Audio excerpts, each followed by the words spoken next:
할렐루야. 예, 하나님의 크신 사랑과 은혜, 또 위로와 평안과 능력이 이곳에 있는 여러분과 여러분 가정, 그리고 속해 있는 기업 위에 차고 넘치시기를 오늘도 주님의 이름으로 축원합니다. 예, 옆 사람에게 한번 인사하시기 바랍니다. 모든 것이 하나님 손에 달려 있습니다. 예, 그렇습니다. 모든 것이 하나님 손에 달려 있습니다. 죽는 것과 사는 것, 가난해지는 것과 부해지는 것, 낮아지는 것과 높아지는 것, 나의 미래가, 나의 자녀의 미래가, 그리고 우리 교회의 미래와 또 이 나라의 미래가, 이 모든 것이 하나님의 손에 달려 있다라는 것입니다. 여러분 먼저 믿으실 수 있길 바랍니다.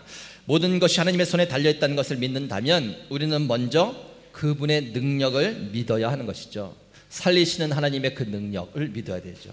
부하게 하시는 하나님의 그 능력, 높이시는 그 하나님의 능력을 믿어야만 합니다. 불가능하게 보이는 것을 가능케 하시고 부족한 나를 통해서도 능히 큰 일을 이루실 수 있다는 그 능력을 믿어야 된다는 것이죠. 그 믿음을 가지고 옆에 분에게 인사하시기 바랍니다. 하나님의 능력을 믿읍시다. 예, 모든 것이 하나님의 손에 달려있다는 것을 믿는다면 우리는 또한 하나님의 능력뿐만 아니라 하나님의 섭리를 믿어야 되죠. 하나님의 섭리를 믿는다는 것은 모든 일들, 모든 사건들을 통해서 하나님은 그분의 선하신 뜻을 이루어 가신다는 것을 믿는 거예요. 비록 살지 못하고 죽는다 해도, 비록 가난해진다 해도, 비록 낮아진다 해도, 비록 막히고 꼬이고 원하는 대로 일이 순조롭게 잘 풀리지 않는다 해도 하나님은 그 일들을 통해서 우리를 다듬고 훈련시키시고 마침내 합력해서 하나님의 선하신 뜻을 이루어 가신다는 사실을 믿어야 된다는 것이죠. 그것이 하나님의 섭리를 믿는다는 겁니다. 그 믿음을 가지고 다시 한번 인사합시다. 하나님의 섭리를 믿읍시다. 이 두 가지 믿음을 가지고 있을 때 성경에서는 그 사람을 뭐라고 말하냐면 세상에 감당할 수 없는 사람이다 라고 말합니다. 세상이 그를 이길 수 없다는 것이죠. 세상에서 어떻게 공격하더라도 그런 뒤로 물러서거나 포기하지 않으세요. 하나님의 능력을 가지고 전진합니다. 어떻게 공격을 해도 시험에 들거나 또한 걸리지 않는다는 겁니다. 걸릴 것이 없죠. 하나님의 섭리를 믿으니 또 믿음으로 전진해 나간다는 겁니다. 사랑하는 미랄교회 성도 여러분, 오늘도 모든 것이 하나님 손에 달려있다는 그 고백 가운데 그분의 능력과 그분의 섭리를 굳게 믿으시고 그 믿음으로 처해 계신 모든 상황과 싸우기며 승리해 나가시기를 다시 한번 예수님의 이름으로 축원합니다. 이것이 지난주 설교 요약이었고요. 오늘의 말씀 제목 함께 있습니다. 시작. 오직 말씀밖에 없습니다. 한 번 더 합니다. 시작. 오직 말씀밖에 없습니다. 여러분은 스스로 생각하시기에 나는 약하다고 생각하십니까? 아니면 나는 강하다고 생각하십니까? 옆 사람에게 우리 주에 한번 이렇게 얘기하시기 바랍니다. 저는 생각보다 약합니다. 우리는요 모두 생각보다 약해요. 아니요, 약한지 알고 있는데요. 아니요. 우리가 알고 있는 것 그것보다 더 많이, 더 심각하게 우리는 약하다라는 것입니다. 우리는 얇은 유리처럼 쉽게 깨지죠. 쉽게 상처를 받는다는 이야기입니다. 자존심이 상하는 일에 인해서 깨지고, 나를 무시하는 것 같은 일만 좀만 당하면 금방 상처 깨지죠. 작은 표정 하나만으로도 상처를 받고요, 말 한마디만으로도 우리는 쉽게 상처받는 사람들, 약한 사람들이다라는 겁니다. 또한 우리는 감정에도 약하죠. 머리로는 이해가 가고 어떻게 해야 하는지 알고 있습니다. 그런데 감정이 따라주지 않는 거예요. 머리로는 용서를 해야 되고, 머리로는 참아야 하고, 머리로는 선을 선택해야 된다는 것을 알고 있지만 감정이 그것을 가로막는 거예요. 결국 감정대로 행동하게 되어 있죠. 그렇게 하면 안 되는 줄 알면서도 감정대로 다 쏟아놓는 거예요. 어떻게 해야 하는지 알면서도 감정이 풀릴 때까지 절대 받아들이거나 움직이려 하지 않는다는 겁니다. 약한 존재죠. 또 어떻습니까? 우리가 바라보는 시각은 한계를 가지고 있죠. 모든 것을 다 보지 못하고 한쪽만 보게 된다는 것입니다. 그래서 나에게 보이는 대로만 판단하게 되는 것이죠. 내가 들려지는 것대로만 생각하고 또한 믿게 된다는 겁니다. 내가 보지 못하고 듣지 못한 면이 반드시 있다는 그 사실을 늘 놓치고 삽니다. 내가 보고 들은 것이 전부라고 그렇게 생각하는 것이죠. 그래서 쉽게 오해를 하게 되는 것이죠. 무엇 때문입니까? 우리가 바라보는 이 시각에 한계가 있기 때문이에요. 한계를 가지고 잘못된 생각과 판단을 하게 되는 우리는 약한 존재다라는 사람입니다. 그리고 또 무엇입니까? 말실수가 많죠. 말실수. 하루에 우리는 수없는 말들을 많이 하고 삽니다. 그런데 그 말들 중에서 누군가에게 유익이 되고 덕이 되는 말인가, 아니면 누군가에게 상처를 주는 말이든지, 아니면 누군가를 좀 안 좋은 이미지, 나쁜 이미지를 심어주게 하는 말인지, 그걸 따져봤을 때 우리가 하는 말들은 많은 것이 걸리게 되어 있다는 겁니다. 조심하고 또 조심하지만 생각 없이 쏟아져 나오는 말들로 인해서 우리는 늘 실수하며 살아가는 약한 존재라는 것이죠. 하나만 더 하겠습니다. 우리는 심히 부패한 마음을 가지고 있습니다. 예레미야서 17장 9절, 만물보다 거짓되고 심히 부패한 것은 마음이라. 무슨 의미겠습니까? 우리의 마음이 쉽게 변질된다는 거예요. 첫 마음이 끝까지 잘 가기 힘들다라는 겁니다. 쉽게 또 욕심이 생기고, 쉽게 또 교만이 생기고, 쉽게 또 마음에 미움이 생기고, 처음에는 한없이 은혜였고 한없이 감사였는데 시간이 지나면서 점점점 불평과 원망으로 쉽게 바뀌는 것이 우리의 마음이다라고 지적해 주는 것이죠. 우리 옆에 분에게 다시 한번 이렇게 살짝 이야기하시기 바랍니다. 우리는 생각보다 약합니다. 여러분, 우리는 생각보다 정말 약해요. 우리가 알고 있는 것 그 이상 더 많이 더 심각하게 우리는 약한 존재들이라는 것이죠. 그래서 문제들이 생기는 거예요. 생기지 않을 수가 없지요. 세상 어디에 가도 문제 없는 것은 없습니다. 왜 그렇습니까? 모두가 다 약하기 때문에. 약한 사람들이 모여있는 것은 늘 문제가 생기죠. 그래서 우리는 우리의 약함 때문에 원치 않게 죄인의 길에 가게도 되고, 악인의 길을 따르게도 되고, 때로는 오만한 자리에 앉게도 됩니다. 오늘 말씀을 인용한다면, 오늘 본문 말씀 시편 1편을 기록한 다윗, 그렇다면 어땠을까요? 다윗은 약함이 없었을까요? 약함이 있었을까요? 완벽하게 잘 살았을까요? 절대 그렇지 않다라는 겁니다. 시편 다른 고백들을 보면 다윗이 고백하는 거 보면 자신의 약함 때문에 얼마나 애쓰며 몸부림치며 하나님을 바라보면서 그것들을 극복해 나는지를 아주 자세히 묘사해 놓고 있는 것을 볼 수 있죠. 그는 그 누구보다 자신의 약함을 잘 알고 있었습니다. 자신이 아무리 신앙이 좋고, 아무리 하나님을 사랑하고, 아무리 오랜 신앙의 연륜과 경험이 있다 할지라도 자신은 약한 존재라는 것을 그는 너무도 잘 알고 있었다는 것이죠. 약하기 때문에 자신은 언제라도 악인들이 쓰는 그 꾀를 자기도 쓸 수 있고, 죄인들의 길에 자기도 그 길을 걸을 수 있고, 오만한 자리에 앉아 있을 수 있다는 사실을 그는 너무나도 잘 알고 있었다는 겁니다. 사랑하는 미랄교회 성도 여러분, 먼저는 여러분이 자신이 약하다는 것, 여러분이 생각하는 것보다 더 많이 더 심각하게 약하다는 사실을 인식하며 고백할 수 있기를 바랍니다. 그래야 무엇인가 붙잡게 되는 거예요. 나의 약함을 정확하게 인식하고 나의 약함을 정직하게 인정해야 살기 위해서, 바르게 서기 위해서 무엇인가 간절히 생명 걸고 붙잡게 된다는 것입니다. 다윗이 붙잡았던 것이 무엇일까요? 1절과 2절, 우리 1절과 2절 말씀을 다시 한번 좀 읽겠습니다. 다시 한번 1절 2절 같이 읽습니다. 복 있는 사람은 악인들의 꾀를 따르지 아니하며 죄인들의 길에 서지 아니하며 오만한 자들의 자리에 앉지 아니하고 오직 여호와의 율법을 즐거워하여 그의 율법을 주야로 묵상하는 자로다. 다윗이 붙잡은 것은 무엇입니까? 하나님의 말씀이죠. 말씀. 하나님의 말씀입니다. 오직 하나님의 말씀을 붙잡고 사는 것이죠. 그렇지 않으면 어떻게 됩니까? 자신도 모르는 사이에 악인들이 쓰고 있는 그 길을 자신도 쓰게 되는 것이죠. 자신도 모르는 사이에 죄인들이 걷고 있는 그 길을 자기도 걷게 되는 거예요. 자신도 모르는 사이에 오만한 자들과 함께 앉아서 오만한 행동을 하게 되는 겁니다. 그렇게 살지 않기 위해서 그가 생명 걸고 붙잡은 것은 바로 하나님의 말씀이다라는 것이죠. 여러분 2절에 보면 오직이라는 단어 쓰죠. 오직 여호와의 율법을 즐거워하며, 오직이라는 단어 씁니다. 무슨 말입니까? 그 방법밖에 없다는 거예요. 자신은 약하기 때문에 쉽게 그러한 모습에 빠질 수밖에 없는데 거기서 벗어날 수 있는 길은 오직 하나님의 말씀을 붙잡고 사는 길밖에 없다고 그렇게 고백하고 있는 것이죠. 다시 한번 오늘 제목 함께 읽겠습니다. 시작. 오직 말씀밖에 없습니다. 옆에 분에게 한번 해주시기 바랍니다. 오직 말씀밖에 없습니다. 오직 말씀밖에 없습니다. 말씀밖에 없는 것이죠. 여러분, 하나님의 말씀을 주야로 묵상한다고 그렇게 고백합니다. 주야로 묵상한다. 묵상이란 것이 무엇인지 아십니까? 묵상이란 것은 그냥 깊이 다시 한번 되새기는 거예요. 마치 소가 음식을 먹은 다음에 다시 꺼내죠. 그리고 다시 입에서 되새긴 다음에 넣죠. 말씀을 그냥 지나치는 것이 아니라 또 꺼내서 되새겨 보는 거예요. 깊이 생각해 보는 거예요. 그게 바로 묵상이다라는 것입니다. 언제요? 주야로, 아침 저녁으로 매일 다시 한번 말씀을 꺼내서 곱씹어 보는 거예요. 생각해 보는 것이 묵상입니다. 또 다른 묵상의 또 하나의 뜻은 히브리 말을 보면 작은 소리로 읊조리다라는 뜻이에요. 작은 소리로 읊조리다. 하나님의 말씀을 반복해서 읽으면서 읊조리는 거예요. 뭐 여러 개 된다면 뭐 말씀을 암송해서도 읊조릴 수 있겠죠. 어쨌든 하나님의 말씀이 입에서 떠나지 않게 늘 읊조리고 있다는 겁니다. 여러분, 세상에서도 뭐 비슷한 것을 말하죠. 비슷한 것, 명상, 뭐 불교나 힌두교 명상을 말합니다. 깊이 생각에 잠겨서 무엇이 차이겠습니까? 묵상과 명상은 그냥 비워내는 거예요. 비워내는 거. 잡념을 비워내고 욕심을 비워내고 다 비워내. 속 편하다, 잘했다, 끝이죠. 그런데 묵상은 비워내는 것이 아니라 채워넣는 거예요. 채워넣는 거. 무엇으로요? 하나님의 말씀으로 채워넣는 겁니다. 곱씹어 보면서 입으로 읊조리면서 그렇게 채워넣는 것이 묵상이에요.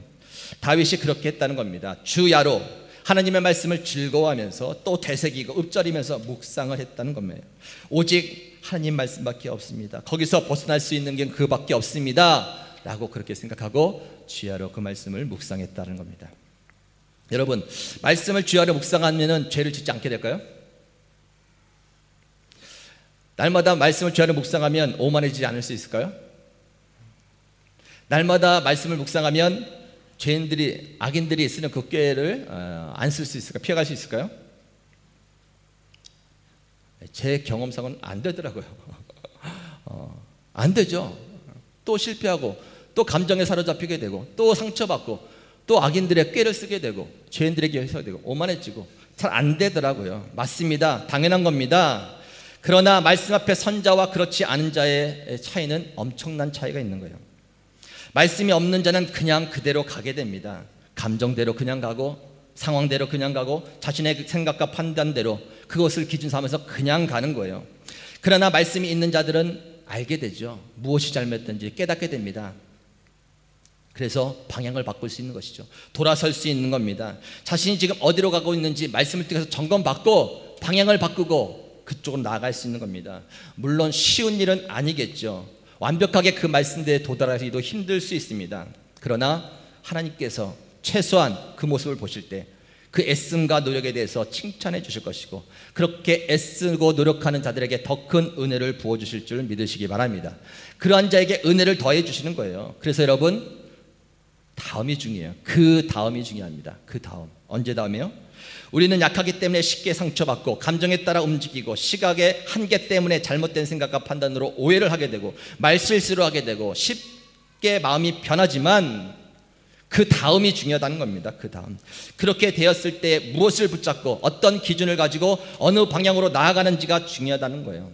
말씀이 없는 자는 그대로 나아가겠지만 말씀이 있는 자는 말씀을 기준 삼아 그리고 그리로 나아가려고 애쓴다는 거예요. 그래서 그 다음이 중요한 거죠. 화가 난 다음, 그 다음이 중요해요. 미운 마음이 생긴 다음, 그 다음이 중요한 것이죠. 교만해진 다음, 그 다음이 중요한 거예요. 세상 욕심이 든 다음, 그 다음이 중요한 거예요. 그 다음. 우리 옆에 분에게 한번 인사해 주시기 바랍니다. 그 다음이 중요한 겁니다. 네, 그 다음이 중요한 거예요. 나는 왜 이렇게 교만할까? 나는 왜 이렇게 욕심이 많을까? 괴로워하지 마시고 머리 싸우지 마시고 그냥 연약함을 고백하시면서 그 다음에 말씀을 통해서 어느 방향으로 가야 될지 붙잡고 가면 되는 거예요. 로마서 1장 말씀에 보면 무서운 말씀이 있어요. 하나님께서 그냥 내버려 두신다. 내버려 두신다. 사람들이 그냥 자기 감정 생각 세상 쾌락대로 가니까 그냥 내버려 두신다. 말씀으로 접근 안 하시는 것이죠. 그냥 그대로 살게 내버려 둔 거예요. 결국은 그 끝은 사망이죠. 사망. 무서운 형벌입니다. 그냥 내버려 두신다. 그러나 하나님께 사랑하신 자들은 그냥 내버려 두지 않죠. 말씀을 던지시죠. 말씀을 던져놓고 양심의 꺼리낌을 갖게 만듭니다. 감정과 생각이 이렇게 되는데 주신 말씀이 이거야. 아무래도 자꾸 양심이 꺼려져. 내가 계속해서 이렇게 행동해도 될까? 양심이 꺼려져. 말씀 이것 때문에. 여러분, 그 양심이 꺼려지는 것이 하나님의 은혜인 줄 믿으시기 바랍니다. 그 꺼려짐이 있어야 돼요. 그 선한 양심이 살아있어야 됩니다. 그 양심이 죽으면 하나님께서 말씀을 던져줘도 그냥 내버려 두는 것처럼 가는 겁니다. 잠언 말씀 4장 18절에서 19절 말씀에 보면 이렇게 나오죠. 의인의 길은 돋는 햇살 같아서 크게 빛나 한낮의 광명에 이르거니와 악인의 길은 어둠 같아서 그가 걸려 넘어져도 그것이 무엇인지 깨닫지 못하느니라. 의인의 길, 악인의 길이라고 말했지만 말씀이 있는 자의 길과 말씀이 없는 자의 길이에요. 말씀이 있는 자의 길은 광명 같은 것이죠. 자신이 실수하고 잘못하고 죄를 지어도 말씀에 비춰보니 이거구나. 이제 밝은 빛을 빛으로 그 장애물들을 피해가며 넘어가면서 고쳐가는 것이죠. 그러나 말씀이 없는 자는 모르는 거예요.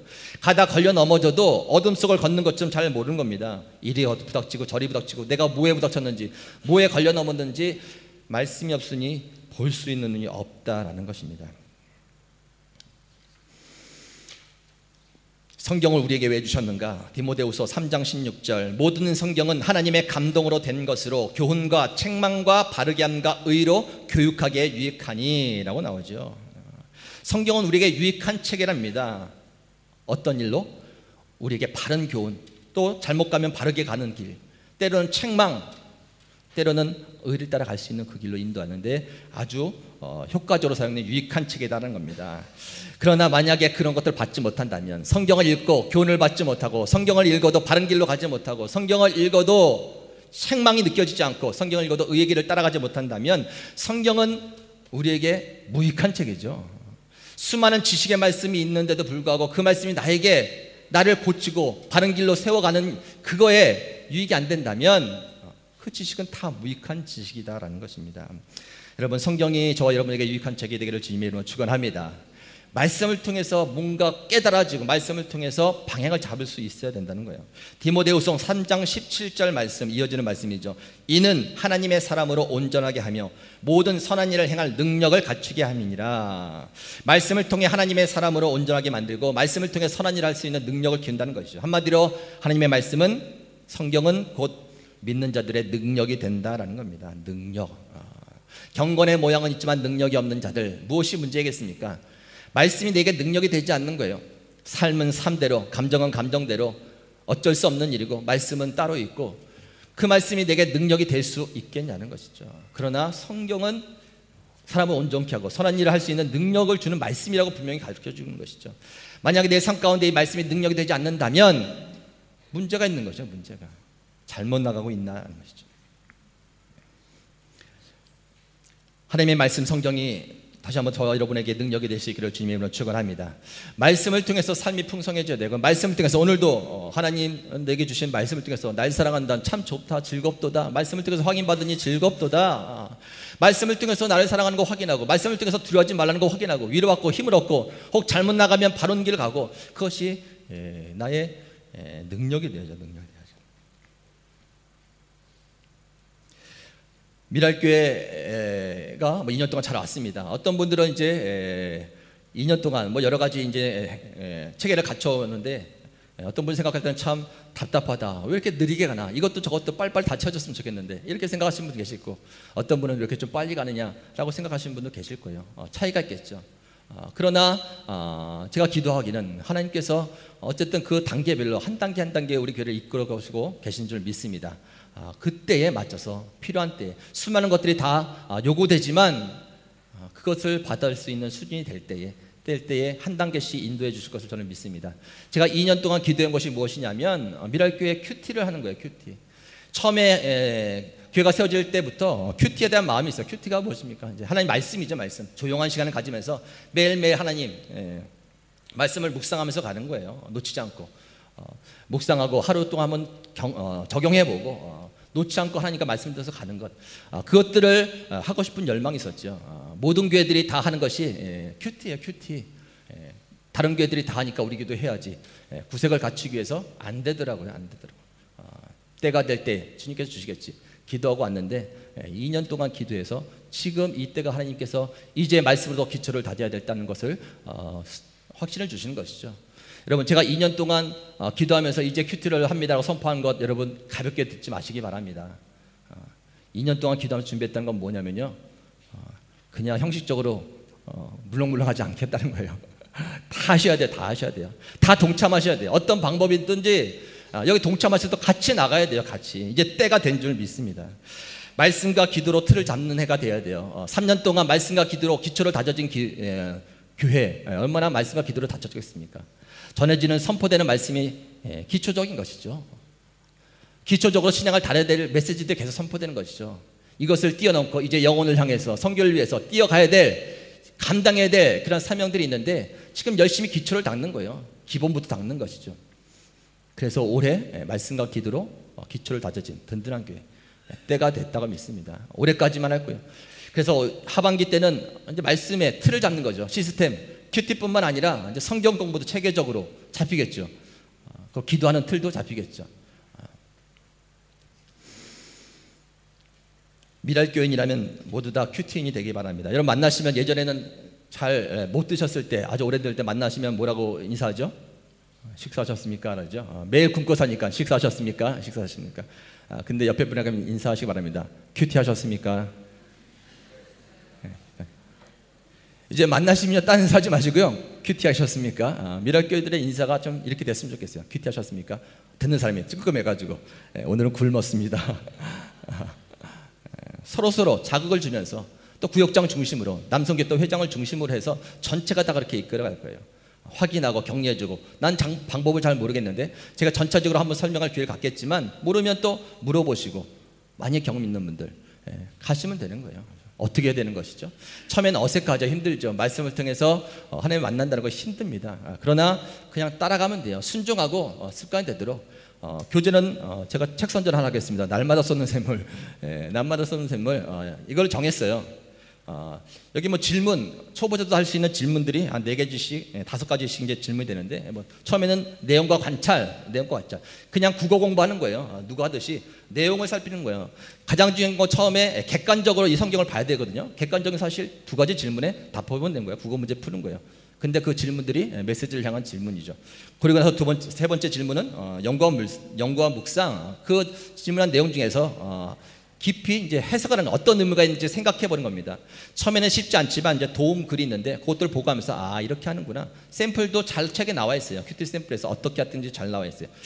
그래서 묵상하면서 그것들을 해석하는 거죠. 의미를. 그 다음에는 느낀 점. 무엇을 느낍니까? 머리로만 알고 있는 것이 아니라 이제 마음으로 느껴야 되는 것이죠. 나는 이것을 느꼈습니다.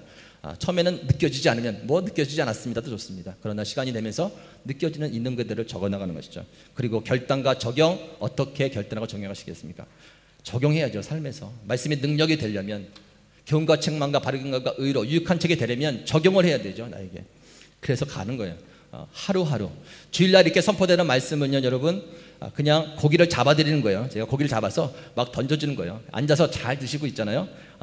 맛있다. 오늘은 좀 별로네. 판단하시고 다 드시는 거예요. 그러나 잡아드리는 고기가 드시는 것이 아니라 스스로 고기 잡는 법을 배우실 수 있길 바랍니다. 그동안 꾸준히 큐티 해오신 분이 있겠지만 처음 하신 분은 어려울 거예요. 큐티는 그냥 함께 조용 시간을 가지면서 말씀과 갖고 뭐 기도도 하고 여건이 되면 찬송도 하면서 또 말씀을 통해서 주시는 메시지를 가지고 살아가는 거예요. 자기가 고기를 잡을 수 있어야 되죠. 주일날 선포된 말씀으로 끝나면 월요일부터 가면은 이제 자기가 잡아야 되는 거예요. 저희 교회가 뭐 수요 예배도 있고 새벽 예배도 날마다 있고 금요 예배도 있고 많은다면 뭐 계속해서 와서 공급을 받을 수 있겠지만 어떻게 환경이 다 그럴 수 있겠습니까? 여러분이 그런 환경만 찾아다니시겠습니까? 주일날 말씀이 선포되면 월요일부터는 여러분들이 고기를 잡으셔야 돼요. 큐티 말씀을 열고 하나님과 시간을 보내셔야 되는 겁니다. 학생들도 할 수 있을 것 같아요? 어떡할 것 같아요? 못할 것 같죠? 전 더 어렸을 때부터 했어요. 되더라고. 그리고 여기 주보에 나와 있지만 웹 www.356qt.com 여기 들어가면 어른들 그리고 학생들, 학생들도 어린아이들도 있어요. 거기 들어가면 쉽게 찾아서 들어갈 수 있어요. 요즘에는 쉽죠. 매일 앉아서 이렇게 보니까는 그 시간 함께 드리면서 그거 보세요. 혹시 이것이 좀 가볍게 여기고 좀 쉽지 않다 하는 분은 책을 구입할 수 있어요. 책은 개인적으로 홈페이지에 가면 구입하는 방법이 있고요. 1년치를 구독하면 거기다 송금하면 1년치가 이렇게 오는 거예요. 근데 단체로 하길 원하는 분들은요, 6월 30일까지 구역장님들에게 또 각 부서 회장님들께 말씀해 주셔서 저한테 종합적으로 주시면 우리 미랄께서 1년치를 이제는 구독하면 오는 거죠. 오는 거. 6월 30일까지 정가지고 7월 5일까지 신청하면 8월 때부터 온다고 들어요. 책이 해외이기 때문에 6월 30일까지 신청하신 분은 8월 때부터 받으면서 책으로 할 수 있는 겁니다. 많이 해보셨을 겁니다. 또 때로는 하다가 중도하신 분도 많을 거예요. 그런데 하나님께서 사인 주실 때 다시 시작하라고 말씀하실 때 새롭게 결단하고 함께 시작하실 수 있길 바랍니다. 저는 매일매일 큐티 할 것 같아요? 못할 것 같아요? 이제 하려고 해요. 예. 하나님의 말씀을 늘 가까이 하죠. 설교를 준비해야 되니까. 근데 큐티가 자꾸 놓칠 때가 있는 거예요. 그래도 사는 데는 전혀 문제가 없어요. 그냥 살 수 있어요. 그러나 자꾸 걸리는 것들, 더 세세하게 하나님께서 주시는 것들은 많이 놓치게 된다라는 것입니다. 여러분, 여기서 조바로 생활할 때에 영어만 해도 잘 살잖아요. 영어 하면은 영어 하는 사람들끼리 뭉쳐서 잘 살 수 있어요. 거기다 중국어를 하면 중국어 쓸 수 있는 사람들까지 폭이 넓어지잖아요. 거기다 말레이를 하면 말레이 사람들까지 점점 폭이 넓어지는 거예요. 말씀을 그냥 지나갈 수 있지만 매일매일 이렇게 큐티하면서 말씀을 가져가면요, 영적인 영역이 넓어지는 거예요. 지경이 넓어지는 거예요. 다른 사람들이 판단할 수 없는 것, 볼 수 없는 것들을 보게 되는 거예요. 하루하루 놓치지 않고 주시는 말씀을 붙잡고 더 성실하게 하나님 앞에 나아갈 수 있게 되는 겁니다. 매일 같은 본문으로 저희 미랄교가 월요일부터 이제 시작되는 거예요. 뭐 새벽 예배가 수요일밖에 없기 때문에 월요일에 같은 본문을 읽고 나가는 것이죠. 같은 메시지를 갖고 같이 묵상을 나누면서 혹자로 힘들면 이 말씀에 대해 물어보면서 같은 메시지를 갖고 같은 본문 갖고 월, 화, 수, 목, 금, 토일 쭉 가는 거예요. 토요일까지. 주일은 또 주일날 선포되는 말씀이 있고. 제가 아이압이라는 곳에서 훈련을 받을 때가 있는데, 예전에 이제 하와이에서 DTS 훈련을 받고 시간을 또 보내기 위해서 미국 캔사스시티 중부에 가서 아이압이라는 거 24시간 계속 그냥 기도하는 것이에요. 24시간 계속 2시간 찬양팀들이 있는데 2시간마다 이제 끊이지 않도록 교대를 슬슬하면서 2시간 동안 열심히 찬양을 불러주죠. 하나님의 임재를 사모하는 마음으로 정말 하나님의 임재가 있는 찬양이 훈련해요. 이런 공간이에요. 이런 공간에 그것에 뭘 하냐면, 앞에서 찬양팀들이 찬양 부르고 있으면 사람들 와서 자유롭게 그냥 왔다 갔다 기도하는 사람도 있고, 앉아서 성경 보는 사람도 있고, 하나님 말씀 묵상하는 거예요. 앉아서 묵상하는 거. 근데 그곳이 어떤 곳인가 했을 때 제가 가자마자 깜짝 놀라는 경험을 했었습니다. 어떤 자매를 봤는데 그 자매가 이전에 DTS 훈련 받을 때 봤던 자매인데, 그 자매가 패션 의상 디자이너예요. 근데 매일 옷 잘라 입고 머리에 묶고 매일 그렇게 다닌 거예요. 또 그 다음 날 보면 옷이 또 뭐 이렇게 잘라 입고 저렇게 잘라 입고 참 특이하다. 그러면서 하나님을 잘 믿는 것이죠. 근데 아이아비에 왔는데 누가 아는 차였는데 그 자매인 거예요. 깜짝 놀랐어요. 매치가 안 되는 거야. 이 자매가 어떻게 바뀌었냐면, 제가 표현하면 좀 찌든 뭐 옷 같은 게 있잖아요. 그것이 그냥 표백이 돼서 아주 깨끗하게 세탁한 다음에 잘 짜서 아주 뽀송뽀송 말리고 딱 된 거. 모습이 그렇게 보이는 거예요. 어떻게 저 얼굴에 이렇게 세상 찌든 때가 다 없어졌을까 궁금한 겁니다. 이곳이 어떤 것일까. 그러나서 봤더니 아까 말씀드린 그런 것이에요. 하는 것이 없습니다. 그냥 이렇게 찬양을 불러주면 자유롭게 앉아서 그냥 말씀 묵상한 거예요. 하나님 임재 가운데 깊은 말씀 묵상. 회복이 막 되는 거예요. 말씀을 통해서 힘이 생겨 방향을 잡고, 선교사님들이 여러 곳에서 쉬러 다녔지만 시간 다 보내고 여기서 왔는데 짧게 한 일주일 갔던 분들이 막 하소연하는 거예요. 더 있을 거예요. 차라리 이곳에 와서 쉬고 갈 거야. 쉬는 것 아무것도 없습니다. 그냥 앉아서 말씀 묵상하면서 그 분위기, 영적 분위기 안에서 하는 거, 그거밖에 없는데 회복이 되더라고요. 얼굴빛이 바뀌는 겁니다. 저도 그곳에서 엄청난 경험을 하고 왔는데, 이거구나, 사람이 바뀔 수 있는 것은 이거구나 라는 생각이 들더라고요. 하나님과의 개인적인 만남, 말씀을 통한 터치가 있어야 되는구나, 그 확신이 있는 거예요. 그래서 제가 언제인지 몰라도 목회를 하게 된다면 그렇게 해야겠다. 개인적인 예배, 큐티를 먼저 대예배, 공동체 예배에 들어가기 전에 해야겠다라는 생각을 가졌어요. 여러분, 우리가 10분씩 짧은 것들을 우리가 매일 싣고 있는데 원래 의도는 그거였어요. 원래 의도는 지금 제가 분작에 왔다 갔다 하고 집중하지 못해서 뭐 그런 거지만, 원래 의도는 10분 가운데 짧은 시간이지만 개인적으로 하나님과 만나는 시간을 갖는 거예요. 개인적으로 예배, 공동체 예배가 가기 전에 개인적으로 하나님을 만나면, 말씀을 통해서 만나면 준비가 되는 것이죠. 마음이 열려 있으면서 하나님을 향한 마음이 된 거예요. 그러면 뭐 마음을 엽시다, 뭐 합시다, 막 이런 거 안 해도 돼요. 그 상태에서 그냥 공동체 예배 들어가면 마음이 열리고 찬양이 하나님께 올라가게 된 것이죠. 그것을 꿈꿔왔던 겁니다. 개인 예배가 성공하면, 개인 예배를 열리면 공동체 예배는 그냥 흘러가겠구나. 그래서 공동체 예배 전에 10분이라도 개인 예배를 만들어 놨던 것이다 라는 것이죠. 아무쪼록 주일 월요일부터 그런 시간을 갖기를 원합니다. 3절에 보면, 3절에 함께 읽겠습니다. 3절, 지하로 말씀을 묵상하는 자 그들의 삶을 이야기하죠. 3절 같이 읽습니다. 시작. 그는 시냇가에 심은 나무가 철을 따라 열매를 맺으며 그 잎사귀가 마르지 않 같으니 그가 하는 모든 일이 다 형통하리로다. 아멘. 날마다 말씀을 묵상하는 자 그제 삶을 시냇가에 심은 나무로 비유하는 거예요. 나무가 시냇가에 심었으니 얼마나 좋겠습니까? 가뭄해도 그 뿌리가 물에 있으니까 공급을 받는 거예요. 열매가 날마다 있고 사철마다, 그리고 잎이 풍성해지는 겁니다. 메마른 삶이 아니라 풍성한 삶을 살 수 있다고 그렇게 이야기해 주는 겁니다. 여러분, 그런 삶을 누리고 계십니까? 4절 말씀은 반대 사람이죠. 4절 같이 있습니다. 시작. 악인들은 그렇지 아니하며 오직 바람이 나는 겨와 같도다. 말씀이 없는 자 바람이 나는 겨와 같도다. 알고 보면 빠지고 겨만 남았는데 바람 이리 불면 저리 불면 저리 유동치는 것이죠. 사건과 문제 속에서 감정에 따라서 이리저리 흔들리는 삶 살게 될 것이다 라는 것입니다. 말씀이 있는 자 시냇가에 심은 나무 같아서 모든 일이 다 형통하리라. 말씀이 있는 자 다 형통한다는 것은 순조롭게 모든 걸 다 풀린다는 얘기가 아니에요. 형통한다는 것은 때로는 막히지만 그 말씀을 통해서 또 새로운 길이 열리게 되는 거예요. 걸릴 수도 있지만 또 하나님께서 말씀을 열어주셔서 계속해서 뚫고 갈 수 있게 형통하게 인도해 준다는 것입니다. 다윗이 얼마나 말씀을 사모했는가. 여러분, 시편 119편을 나중에 시간 되면 읽어보시기 바랍니다. 가장 긴 시편의 절이에요. 176절까지 말씀에 대한 사모함, 사랑. 말씀 없으면 안 됩니다. 오직 말씀밖에 없습니다. 말씀 없으면 저 또 오만해지고요. 말씀 없으면 또 죄의 길에 가게 되고요. 말씀 없으면 또 악인의 꾀를 쓰면서 닿는 거예요. 하나님, 나 그렇게 되지 않길 원합니다. 말씀 생명처럼 여기겠습니다. 사모합니다. 내 눈을 열어서 하나님의 말씀을 보게 하여 주옵소서. 내 눈을 열어서 하나님의 말씀을 깨닫게 해 주옵소서. 깨닫고 나니 주의 말씀이 내 길이에요, 내 등입니다. 주의 말씀이 어찌 이렇게 꿀송이처럼 답니까? 그런 고백들이 흘러나오고 있는 것이죠. 여러분, 이제 진지하게 신앙생활 합시다. 진짜 신앙생활 합시다. 알지만 감정대로, 알지만 내 소견과 시각대로, 알지만 말씀은 말씀이고 삶은 삶이다라는 사고방식을 이제는 버려야 됩니다. 진짜 말씀에서 우리에게 요구하는 것이 무엇인지 피하지 말고 그 말씀 앞에 서서 정면 승부를 해야 됩니다. 지금 하나님께서 우리를 부르시더라도 말씀대로 살려고 힘쓰고 애쓰며 몸부림치러 왔다고 그렇게 하나님께 당당하게 말씀드릴 수 있기를 바랍니다. 결론을 맺겠습니다. 우리는 약합니다.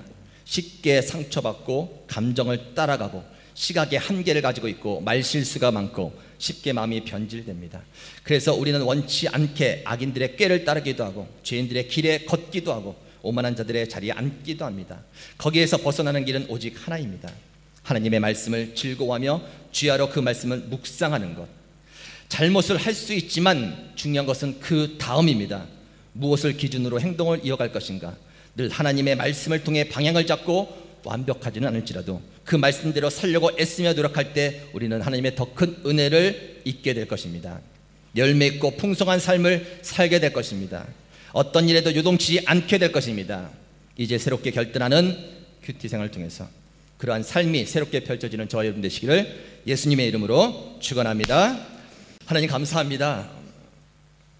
약한 줄 알고 있지만 우리가 생각하는 것 그 더 이상 더 많이 더 심각하게 우리의 약함을 다시 한번 인정하고 고백하게 해주신 감사를 드립니다. 그럼에도 불구하고 말씀 없이 살아갔던 저희들 얼마나 자충우돌 하면서 걸려 넘어져도 그것이 무엇인지 깨닫지 못하고 살아왔던 인생들 찾아오셔서 다시 한번 말씀을 통하여 우리의 길과 방향을 제시해 주셨으니 진심으로 감사를 드립니다. 하나님의 말씀 없이 살아간다는 것, 하나님 편해 보일지 몰라도 영적으로 우리의 삶이 어땠는지를 다시 한번 돌아보며 새롭게 결단하는 일들이 우리 가운데 불일 듯 일어나도록 역사하여 주시옵소서.